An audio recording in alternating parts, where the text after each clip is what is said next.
see if that works.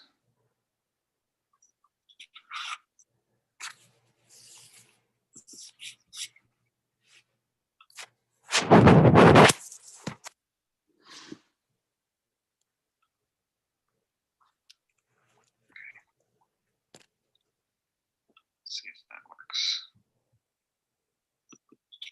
All right, good. Fine. All set. We're rolling live here. So good evening, everyone. We'll get started now. Last time we were discussing a little bit about the history of Kabbalat Shabbat, when it started, what was the thinking behind those who began some sort of tradition of Kabbalat Shabbat. Because this, again, as I pointed out last time, this is not an ancient practice to recite Kabbalat Shabbat that goes back to, let's say, the times of the Talmud. This really can be traced back to the late 16th century, to Tzfat, where there were a lot of Mikubalim, a lot of Kabbalists who began this practice. And I want to also preface my comments tonight by stating that I don't know much about Kabbalah, and it's maybe that's a hint that I'm not 40 yet or something like that. But I don't really know. I don't know that when I'm 40 I'll probably know much about Kabbalah either. I really am not. I'm really not at all educated in this topic of Kabbalah. So I think that to really truly understand a little bit about, to get to the full depth of what some of the Kabbalists were thinking when they were instituting certain practices, I probably cannot uncover everything. So I'm pointing out my chesronot that I'm not going to be able to probably do it true justice. But what we'll do is we'll do a little more of an introduction, finish that piece. What I think I can do a better job with is actually looking at the prakim, the chapters of Tehillim that are recited for Kabbalat Shabbat, and to think about, study them in their own right. What's going on? What is the Mismo about? And why would this have been selected as part of Kabbalat Shabbat, given what we know about those who started this practice and this tradition of saying Kabbalat Shabbat? So let's we're going to start with looking at the sheet from last week, just very briefly. I want to remind you again who we are, who are the people that we are encountering when we talk about Kabbalat Shabbat. And we are encountering those who have been studying, those who are, again, entrenched in Kabbalah. How did these leaders end up in Israel? Some of the leaders of the Kabbalistic movement, certainly two of the largest figures of the Kabbalah movement, and that were Rav Yosef Karo and the author of Lecha Dodi, whose name is now suddenly slipping me. I'm looking at my notes here. Shlomo Alkabetz, sorry. And they end up there because we have this report in the Shlah that Rav Yosef Karo and him were studying Bechavruta on Shavuos night 1 year. And seems as though he had this divine moment where words were coming out of his mouth that seemed to be coming from the Ribono Shel Olam. And one of the things that God had said, or that came out of Rav Yosef Karo's mouth that seemed to have been divinely inspired, was you should make Aliyah, and don't worry when you make Aliyah, everything will be just fine in terms of your finances. So just go. And this is, we see actually in a letter that Rav Shlomo Alkabetz writes, the historians have, that he wrote this to others and said, this is, I'm making Aliyah, you guys should come with. And these are two great figures in the history of Tzfat and of the mysticism that Tzfat is known for. So let me just move this up on my screen. So I want to remind you this Gemara. This is going to be, we'll mention this over and over again. This Gemara in Masechet Shabbat that talks about the practice of Rabbi Chanina and also of Rabbi Yanai, They would go out as Shabbat was coming in, likrat Shabbat Hamalka, to welcome in to greet the Shabbat queen, and then they would say Boi Kala. Rabbi would say Boi Kala, Boi Kala, and they also had this imagery of a bride, and come, enter, O bride, enter, O bride. Okay, so remember that, and let's keep going here. Just wanted to look at a couple last things here. Take a look here, source number 6.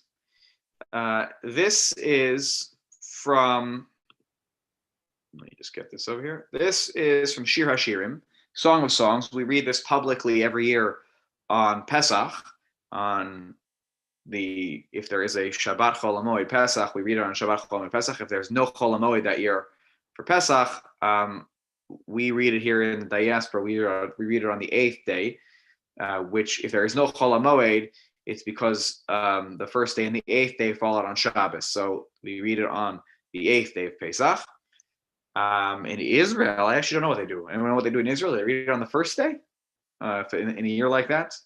I don't actually know what the tradition is in Israel for that situation.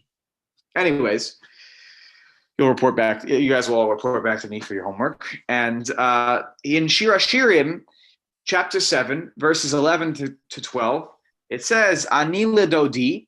There's this imagery again. This is really the book of Shir HaShirim is really about the relationship between God and the Jewish people. It seems to be a metaphor, at least many Rishonim, Rashi amongst them, I believe, take this as a metaphor, as a relationship between Bnei Yisrael and God, and it's really a description between a relationship of husband and wife. So here, what is the pasuk? Say, Ani l'rodiva alai teshukato. I am my beloved's, and his desire is for me. Right? He desires me. Right? This is sort of God saying, I know that the Jewish people, they like me, they desire me.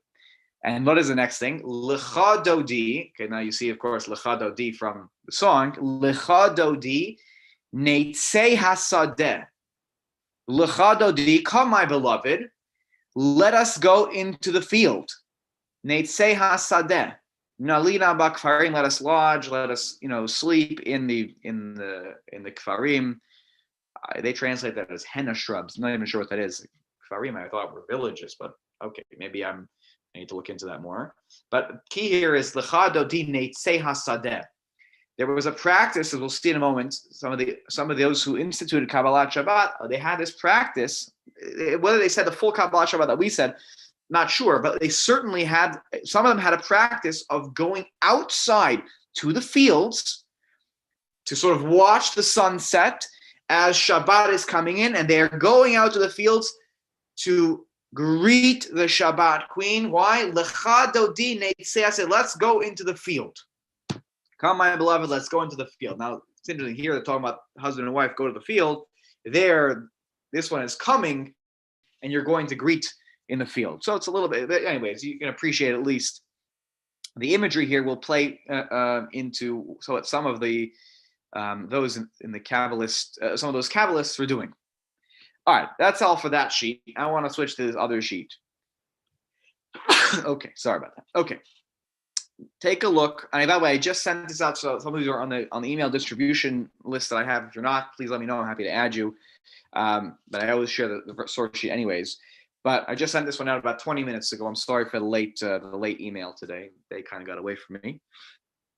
So, there's one more interesting rabbinic source that maybe plays into the scholars think played into the ideas behind how many of those in Tzvat at that time period, in the late 16th century, how this practice of Kabbalat Shabbat may have gotten started and going out in the fields and actually greeting Shabbat.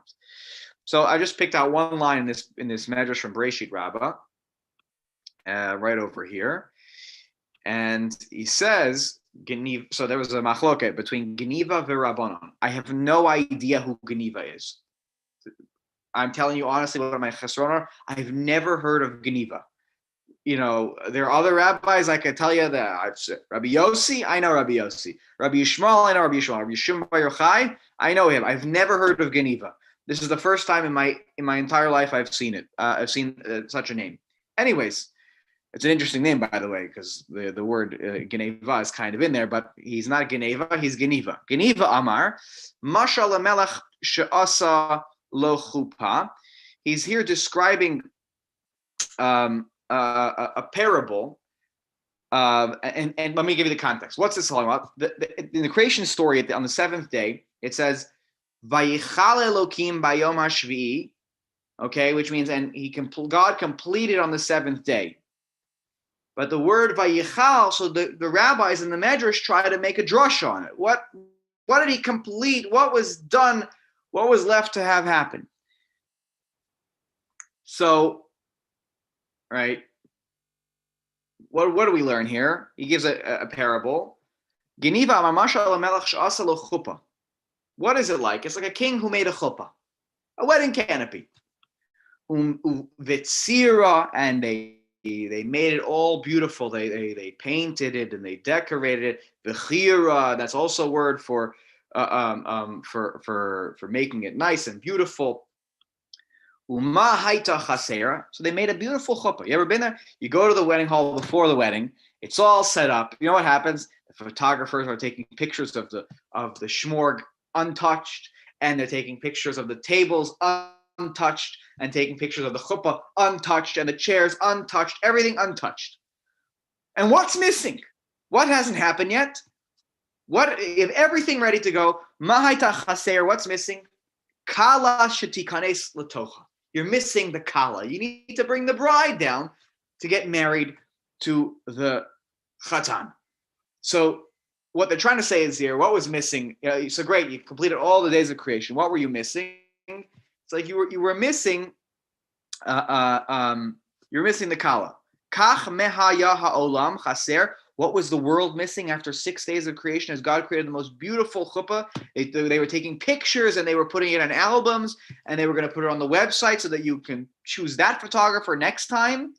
What were they missing though? They were missing the kala. Who's the kala in the world? Shabbos. That's what the Medrash says here. Shabbos is the kala. So you have here an imagery in rabbinic literature of Shabbos being the kala, of being the bride. And that's the, missing, and everything is ready and set. And now Shabbos is coming in, and that's like the kala walking down to the chuppah.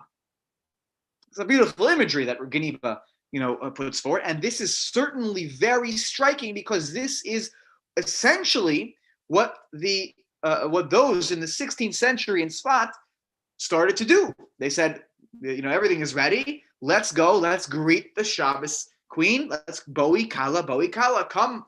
Come, my bride, come. Okay, I wanted to show you that. I thought that's a very interesting little piece in the Medrash there that Shabbos is compared to the Kala. Okay, take a look. I was able to find this poem, Shabbat Song, that was composed by Rabbi Isaac Luria, who was the father of Lurianic Kabbalah, and he lives in Tzfat. And he's also known, by the way, as the Arizal. Okay, that's his other acronym. So this song that he wrote was translated in English, as you see, by Elliot Ginsberg, Azamer Bashvakim. Okay, which literally means what? What does that mean? Anyone know? In the marketplaces. Yeah, I will sing in the marketplaces. It's like the plural of shuk. Okay. Okay, so what is this? This is translated into English, this poem. Okay, again, a lot of the of our piyutim, excuse me, not piyutim, but our Shabbat zmirot, not all of them. Some of them come from this period, from some of these folks in Tzfat who were, very much into singing and to greeting Shabbat with song, and making a big deal of the beginning of Shabbat. So he writes here, I sing in hymns to enter the gates of the field of apples of holy ones. A new table we lay for her. Okay, so he's already describing of entering the gates, to enter the gates. I think the gates probably of Shabbat. And talking about a field here. Again, we're out in the field. A new table we lay for. So the Shabbos is ready, basically. A beautiful candelabrum sheds its light upon us. So the candles are lit.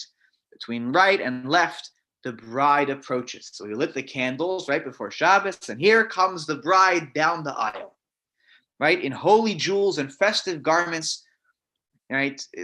She's decked out, beautiful, ready to go. We're ready. We're wearing our tuxedo. We're wearing our beautiful wedding attire. All right.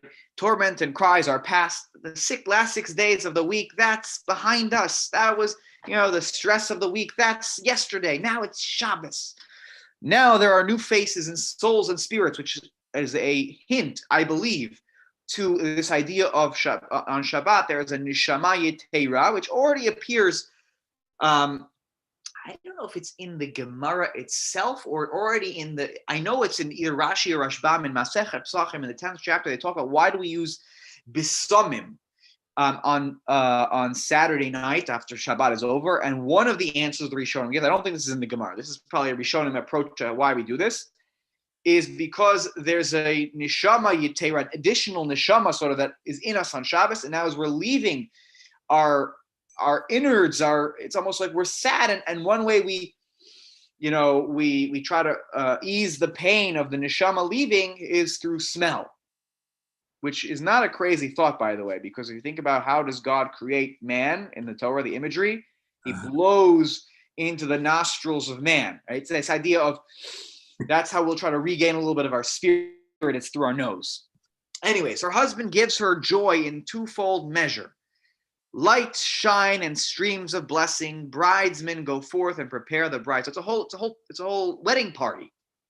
They are using an imagery again here, undoubtedly, of a wedding. That they viewed Shabbos coming in akin to a wedding, and the wedding is between Shabbos and the Jewish people. Maybe that Shabbos also represents sort of the spirit of the Ribono Shel Olam, in the sense that we can be close to God. And we may feel that most on Shabbos. Now, take a look. Here's a history, a little bit of background. I posted the website right there. It's from the Shalom Hartman Institute. Noam Tzion wrote a little bit of a background to Kabbalat Shabbat. So we'll just read a little bit of this, just to give you a sense. And then what we're going to do is we're going to start to go through the first Mismo of Kabbalat Shabbat, which is Tehillim Tzadi Hey. So he writes here, in greeting the sovereign on Friday as Shabbat enters, as we saw last week, the Rambam preferred silent reflection. He thought you should just sit quietly as Shabbos comes in and meditate, as it were. Yet even in his day, singing was part of the general practice for greeting Shabbat. The Babylonian Gaonim, who they're living again 7th, 8th, 9th century in Bavel, which is modern day Iraq, the Babylonian Gaonim recommended Psalm 92, which is Mismo Shir Yom HaShabbat, that we should sing that as we enter into Shabbat. Singing love songs, what else did they have? What else did the Babylonian Gaonim do? They sang love songs from Shir HaShirim.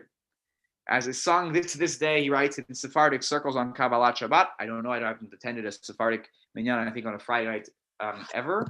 To my sorrow, probably would be not just beautiful, but I would be interested in seeing what different minhagim they have. Anyways, this contributed to the Kabbalist notion that Kabbalat Shabbat is welcoming of the bride and groom. Okay, again, this goes back to that Gemara that we saw in Masechet Shabbat of Rav Yanai and Rabbi Chanina. As at a wedding, the songs sung by the guests both honor and arouse erotically the new couple will be making love that night, just as the rabbis commended all scholars to do so on Shabbat.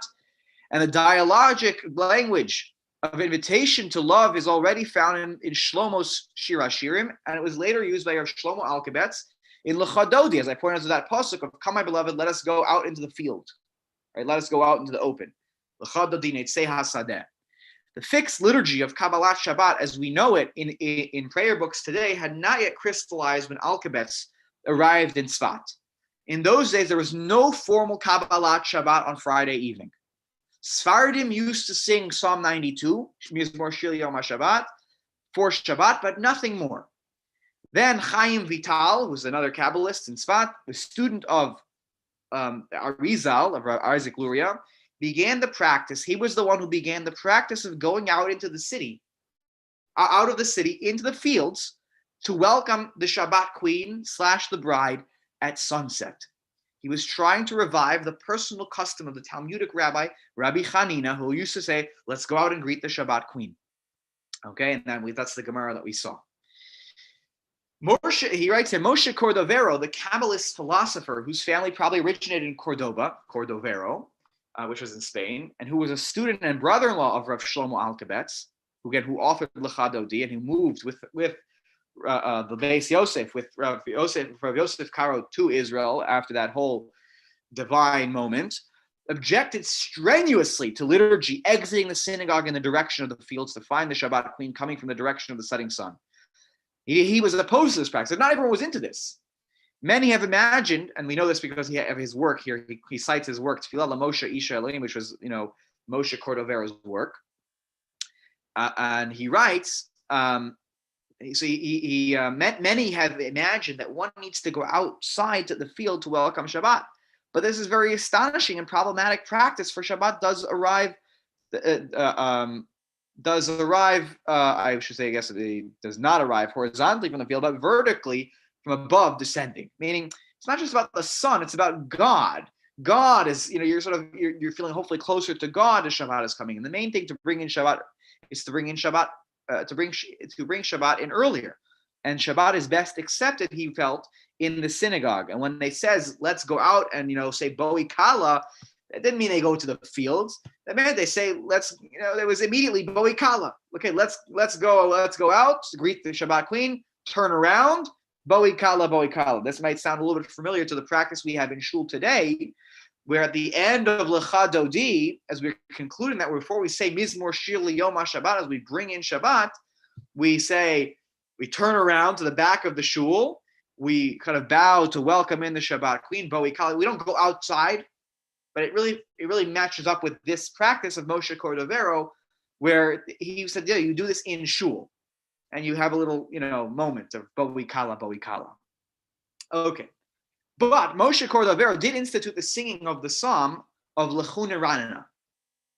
Lechuna Ranana, again, this is all comes together over time. He did say that you should say Lechuna Ranana every Friday night. And we'll talk about Lechuna Ranana later this evening, which he understood metaphorically.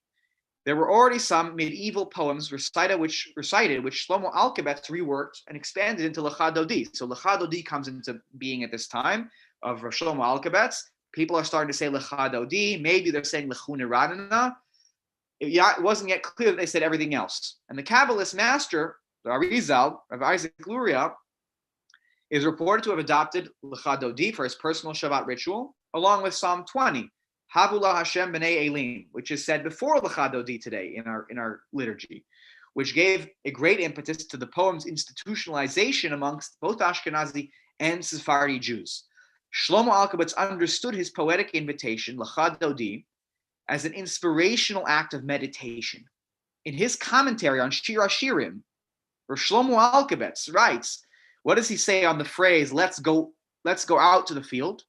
He says, quote, this is translated obviously into English, here this verse specifies the necessary condition for prophetic inspiration, namely the need for self-imposed solitude, hitbodedut.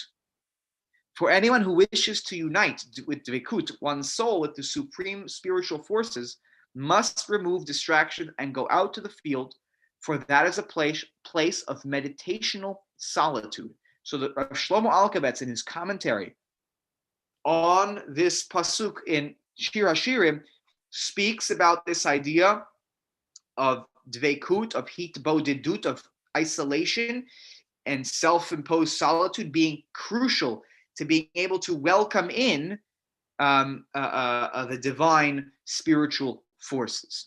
Okay, someone wrote in the comment in the chat box. Let me just see what was said. I daven Friday night in the shul in something Voice, California, by somewhere else in California. Venice. Amazing to watch the sun sink into the ocean. Very nice. So Alan, I spent one summer in California, and nothing was more beautiful than if you're near the ocean towards the end of the day. I agree with that. It's really the Pacific Ocean. The Atlantic Ocean is beautiful too, by the way, but there's something very sparkly about that Pacific Ocean. The shul there is right on the beach. Where is the shul? In Venice. Oh, Venice. That's what you meant right there. In Venice, California. Okay. Venice Beach, right? So I have not davened on the beach like that, but that's probably a very powerful Friday night experience for sure. Okay, good.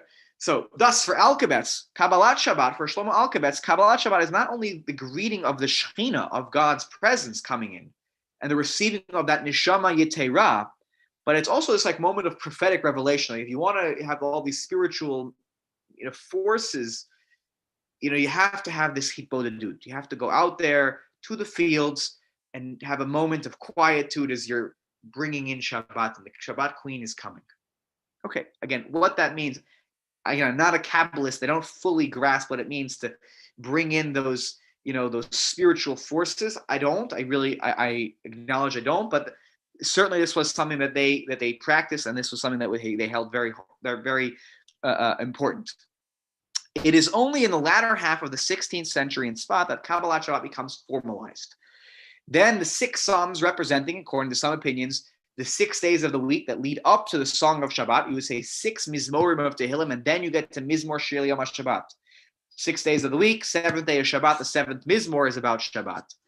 L'cha Dodi provides the bridge between the Chol, the 6 days of the week, the 6 Psalms for the week, and Kodesh, between the everyday and the Shabbat, which is accepted. Kabbalat means accepted officially at this point in the service, not when the 6 Psalms are recited, but it's at the end of L'cha Dodi, as you say, Mizmor Shir Yom HaShabbat. Halachically, by the way, once you say, let's say you accept Shabbat early, right? So the sun is still, kind of out.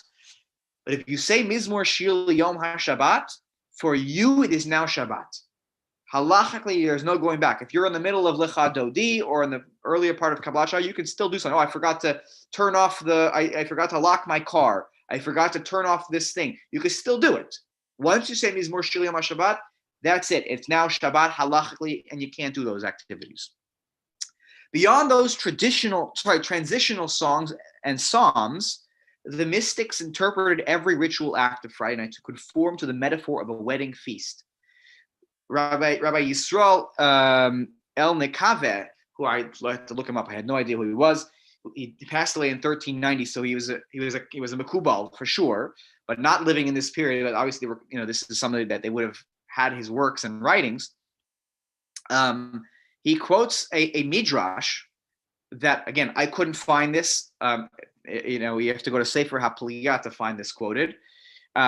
But he quotes a midrash that develops an extended marital analogy. Okay, what's the midrash? The midrash says, this is talking about Friday night, and again, this midrash is probably very late and may have been developed by the Mekubalim, right? Just as the Kabbalah arrived before the Chatan at the chuppah, dressed beautifully with jewelry and perfume, so Shabbat arrived before Israel, dressed beautifully with jewelry. Just as the Chatan is dressed in magnificent attire, so a person should dress magnificently for Shabbat. Chassan gets dressed up, we should get dressed up for Shabbos. Just as the Chatan enjoys pleasures all 7 days of the wedding, so a person should indulge in pleasures on Shabbat. It's like the 7th day of Shabbat is like it's like the Sheva Brachot. We're enjoying, we're having fun, we're celebrating our relationship. Just as the Chatan takes off from work, so does the person refrain from work for Shabbat. Okay. By the way, great story. In my shir, someone tried to come to I was in Rabbi Jeremy Leder's shir at Yeshiva University, and someone who got married in the shir, they came to shir during during the week of Sheva Brachos, and Rabbi Leder promptly kicked him out and said, "You shouldn't be here. Your job is to be with your wife this week." And he kicked him out, and he left. Unless your wife is, let's say, at school or work or something like that, then fine. But other than that, you should be with your spouse, your new spouse. Anyway, so the chassan takes off from work. We take off for work on Shabbos. We set aside that day for Shabbos. One should not eat on Shabbat afternoon, so as to enter Shabbat with an appetite, just as a chassan fasts from food and drink on the day of the wedding. This is the giveaway, by the way, that this is a much later medrash, because that practice of fasting on the wedding day, which I believe is not even something that Sfaradim do. I think it's an Ashkenazi practice. It's in the Shulchan Aruch. I think the Ramaz one who quotes it. I don't know if Sfaradim are makpid for this. That's a very late minhag. So this is this midrash, you won't find it in Medrash Rabbah or Yalkut Shimoni or whatever. Anyway, so just like the Chassan fasts, just like we fast on Erev Shabbos, we're not supposed to have a full meal from Mincha Katana onwards. Like, let's say, 2.5 hours before Shabbos, you're not really supposed to have a big meal. You shouldn't stuff yourself before Shabbos, so you should enjoy Shabbos. So to a Chassan fast, so able to enjoy the day of his wedding and the meal at his wedding. So a person should be very careful with to sanctify Shabbat with wine, and just like that, we have Kiddushin with his bride is done with wine. Okay, so this is again a very late medrash that really speaks to this idea of Shabbat as being the day of the wedding between the Jewish people, and I want to say it's God and vis-a-vis the vehicle of Shabbos, but certainly there's a lot of imagery here with Shabbos being the Kala. But I think really it's there. The Shabbos Kala is really our way of becoming closer to God. It's a manifestation of a closeness that maybe we have with God on Shabbos that we don't get on other days of the week. Okay, now let's start to break this down. We're up to Tehillim Tzadihei Lechun Ranana. You've been to shul on Friday night, or you've davened at home on Friday night, or you joined us on Zoom. Back when we did it on Zoom some months ago on Friday night. Lechun Ranana al Hashem. This is Mismo Tzadihei, and just to give you some context here, the first 5 Mismorim, the first 5 chapters or paragraphs of Kabbalat Shabbat are 5 consecutive chapters from Tehillim, starting with 95, and then 96, 97, 98, and 99. Then we'll switch over to the one that the Arizal instituted, which I think was Psalm. Now I'm forgetting the number, but you'll forgive me. But it's the Mizmor LeDavid, Havu LaHashem B'nei Elim. So let's just we're going to take this slowly one at a time, each pasuk one at a time, and I'm going to basically try to learn pshat, learn the most simple way to understand the chapter in Tehillim, and then try to understand, as we'll go along, we'll see this, try to understand why the Mekubalim in the 16th century in Tzfat, when these paragraphs became more formalized, why did they choose these paragraphs? It's nice. They wanted to choose 6 paragraphs to represent 6 days a week, and then you get to the Mizmor for Shabbat. What are we supposed to take away? What's the connection between that idea that they had and this Mizmor? This one will come probably this one will begin pretty obviously, but I want to present it in its pshat way. We're going to look at the Radak's commentary, Rav David Kimchi, who was a medieval biblical scholar, and we'll look at the Radak's commentary, and I will also make reference to Amos Chacham's work on Sefer Tehillim that I have in front of me here. They don't have that on Sefaria. To copy it and to send it to you, I believe, would be a real infringement of copyright law. But we'll learn it together. If you happen to have it, you can pull it out, and I'm happy to tell you what page you're on. But I will kind of summarize some of the thoughts that Amos Chacham has in his, he was a 20th century, scholar. Amos Chacham is not the medieval scholar; is more modern than that. And what's pshat in this? What's the simple explanation of this chapter in Tehillim? So let's read one at a time. This is source number 5. L'chu niranna laHashem naria litzur yishenu. Come. It's a command. It's a lashon of command. It's a language of command. L'chu, come. Niranna laHashem. Let us sing to Hashem. Now, what do you already notice here about this paragraph of Tehillim? What does that word niranna? It means let us sing. What does that imply about the audience of this Mizmor of Tehillim? We're together. Okay, we're in a group. We're together, and it's a call to action to the others who are around. Come, let us sing, joyously to God. Naria. Now, Naria, many of the Mefarshim here connect the word Naria to the word Teruah. Okay, that they believe it has the same shoresh, and that idea of a shouting, wailing, it's a little bit different. The wailing. Teruah, we think of like a wailing sound. But anyways, here it seems to be you should, call out, shout out to Litzur, to our rock. That's a reference clearly to God. Yishenu, who is our salvation. Okay, so the Radak here writes in his commentary, which is fascinating. He starts off this way. He says, "Kain yomru Yisrael b'yamot haMashiach." He jumps right to Mashiach with his interpretation of this chapter of Tehillim. That this psalm, which was, again, Psalms is attributed to David HaMelech, though the Gemara already says that there are those others who wrote some of the chapters of Tehillim. Rashi actually attributes this series of Mizmorim to Moshe Rabbeinu. So I'm not sure what to do with that in this context. But anyways, he's talking about a time of Mashiach, a time of salvation, a better time. Right? And this is what the Jewish people are saying, Ish Lachiv, each one to his fellow Jew. Shiyiranenu lakel, sing out to God.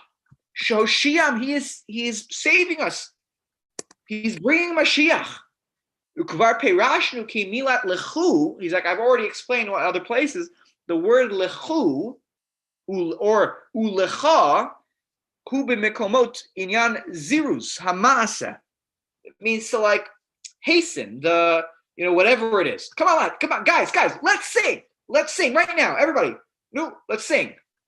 That's what he's trying to say here. Lechu naran al Hashem, and it's not talking about lechu like go, like walk, or lo halicha mamash, not like literally a going or a walking. It's trying to get them to do something right now. That's what he's trying to do. So again, the Radak takes this Mismor in a very messianic way, in a way that talks about times when it will be better, and the Jewish people are singing out at the salvation that is coming. Now, Amos Chacham explains, again, he's a much more modern commentary. Again, if you ever want to, this is like a set that's called Mossada Rav Kook, their commentary on, they have a beautiful, different authors write a extensive commentary with a lot of good, interesting, scholarly and traditional rabbinic interpretations. And he writes here that this Mizmor of Tehillim, along with the ones that will follow, he says that there is a mashma'ut of, he actually disagrees with the Radak straight up and says there is a mashma'ut of halicha mamash, of actually going. What's the going here? He says shemistaber sha'mizmor no'ad me'ikaro lehamer b'tahalucha shel ole regalim, that this chapter of Tehillim was recited by those who were coming to Jerusalem for the 3 pilgrimage festivals, Pesach, Shavuot, and Sukkot. Or they were coming to bring a Korban Todah, a Thanksgiving offering. It's Erev Thanksgiving, right? They were going to be Makriv a Todah. And Shebedarkam El Beit Hashem, they're going towards God. Hey Mizamrim Shirot V'Tishbacho, we know from rabbinic literature, they would sing songs, as they were, songs of praise to God as they were coming. And so he theorizes that these were probably some of the types of songs that the Ole Regalim, those coming to Jerusalem for the festivals of the temple, would have sung on their way. Come, let us sing joyously, raise our voices to our rock, to God, who is our deliverer. So you have 2 very different tracks here. One that looks at this as more talking about the Second Temple period, whether it was the First or Second Temple period, I guess. Those who were coming to Jerusalem who would have recited this, and the Radak takes it in a very messianic direction. Comments, questions? Oh, somebody wrote something in the chat box. Hold on, let me check it out. Okay. Ma'ane Olam Haba. What do you mean by that? The springs of Olam Haba. What are you trying to say with that, Alan? It's one from one is Migo, May Ein Olam Haba, Shabbat Menucha. Okay, Me'ein olam haba. Excellent. So Alan's already trying to make the connection here, right? Why is Lechun and Ranana the choice that we know who instituted Lechun and Ranana? That was Moshe Cordovero. Why did he say Lechun and Ranana? He picked one Mismo. Let's go with Lechun and Ranana, because what did they love to do when they brought in Shabbos? Sing. They were singing, and Shabbat, many describe as Alan was saying, Me'ein olam haba. There's a little bit of it's otherworldly. It's otherworldly. So we're talking about a time of salvation. Maybe Shabbat is a time of salvation, the weekly time of salvation. And here you have something about, come, let us all sing together, right? Kabbalat Shabbat undoubtedly is really supposed to be sung from start to finish, which lends itself to the those singing minyanim. Some shows you have a singing minyan on Friday night, and sometimes like the don't bother me with the singing minyan. It's not really supposed to be just recited in probably its purest form. Anyways, the Mismo continues. Let me just look at the time it is. 42. Okay. The Mismo here continues and says, Nikadma fanav betoda bizmirot narialo. That let us come before God, before Him, before His presence, before His face, literally, in thanks, and in praise of thanks, in thanks, betoda. Bizmirot narialo. There's that word naria again. Let us raise our voices to God in song, bizmirot. So again, you have here the idea of thanks, and that again could be to the the idea of Shabbat being this amazing blessing, and of course again singing. This might have been a call to them, by the way. Maybe Moshe Cordovero, I have no idea why he chose it, but he could have been because, hey, let's sing a few songs, let's get into the spirit, because they sang Mismo Shir Yom HaShabbat. So this may have been let's go, guys, we're singing tonight. So again, you have here this idea of singing to God. God is also coming in as the Shabbos queen, as it were. So you have all these images coming together. The Radak here writes, Nekadma is again a hazmana. It's an invitation. Come, let's all do this. Let's come in front of God. Let's sing. Right? Betodat svatayim shinodalo hatov she'asalano. So that we can tell God all the good that He has done for us. Sing to God about all the good that He has done for us. Now, the commentary of Amos Chacham, he talks about here that again, this would have been something that they would have been singing, particularly if they were bringing a korban todah. They're coming towards Jerusalem, and this is an exciting moment. And as they're coming closer and closer and closer, this is getting the intensity, the excitement is going up, and that's why he said maybe Nikadma Fanav. He writes here, Remez Levia El Hamikdash Leiraot et Pnei Hashem. Right, in the Torah it says when you come for the 3 festivals, you're supposed to, what's the phrase in the Torah? Ufanai, what was it again, Alan? Yeah, and it says something there about panav, that your face shall be seen, right? The idea of coming face to face with God, as it were, here, and you're coming nikadma fanav. Now we were before we were traveling, and now we're here in front of God to give our thanks, and we're gonna sing our praises to God. Why? Next pasuk, Ki kel gadol Hashem umelech gadol al kol Elohim. I said Elohim because it's not talking about God in that word. Okay, because for Hashem, God is great. He's a great God. And He is king. Melech Gadol. He's the great king over all. Now, I don't like the word divine beings here. It's not divine. It's all things that pretend they're divine beings. It's those who are worshipped in this world, even though they're not God. So why are we singing to God? Because God is the real deal. and God is great, and God is greater than anything in this world. As the Radak writes here, Zed ne'emar, as, this is said right here, right? Ki oz lo nimsa machish kemosha machishim bizman hazeh. Interestingly, the Radak writes, there are those in his time who are maybe saying that God is, I don't know if it's maybe not so powerful, not, he's not the great God, he's not the real deal. I don't know. I'm not sure who was stirring it up with the Radak, but because this is Kiaz at that point. Now that Mashiach has come, and in his world he's working with Mashiach, nobody can anymore say there's no God. God doesn't have any power. God's not really relevant. Al bilti cholato, al bilti hashgachato. No one can say that he doesn't have any abilities, or that he doesn't care for this world or watch over this world. Ki az biyamot hamashiach yenikar v'yadua l'chol ki hu yachol gadol. Everyone will know at the time of Mashiach that he could do anything. Umelech gadol al kol Elohim, v'heim tzva hashamayim shehem Elohim v'shoftim ba'aretz.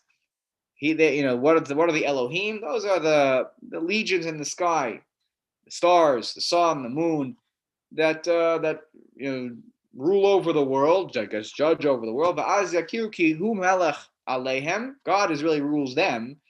V'lo yaseh davar ela b'shlichuto. They're really just doing what he tells them to do.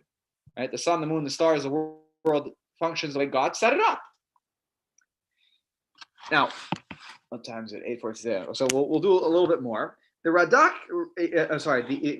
of Amos Chacham, in his commentary, he says that before we had just said, we're supposed to sing and in song, etc. And now here we are. We are acknowledging in front of God as we are coming in front of Him, whether it's for the free festival Shalosh Regalim or we're coming to bring a Korban Todah. We are coming and saying that Hashem hu melech haoleh begedulato al kol Elohim. God is greater than anything in this. That's why we came. That's why we traveled this whole way to come here, right? And to serve you. Al kol hakochot v'hayeshuot hamuchanim Elohim. All these people out there give the word God to so many different things, and all these foreign worships. Let me tell you something, HaKadosh Baruch Hu. I know you're the only one.